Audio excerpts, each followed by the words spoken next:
ito nga pala ang tanim kong mga mustasa. Sobrang tataba. Sinong nangangain ito sa inyo? Ang mustasa.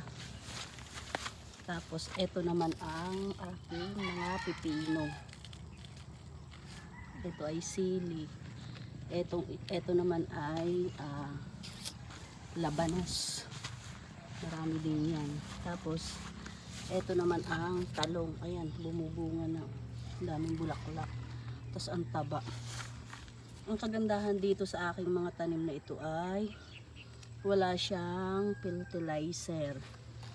Basta na lang tinanim. Kaya okay na okay siya.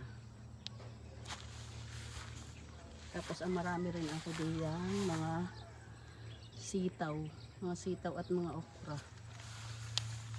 Yun. Yung aking mga tanim.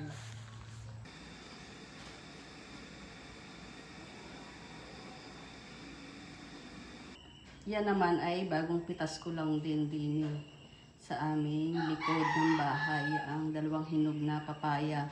Ngayon ko lang din yan pinitas.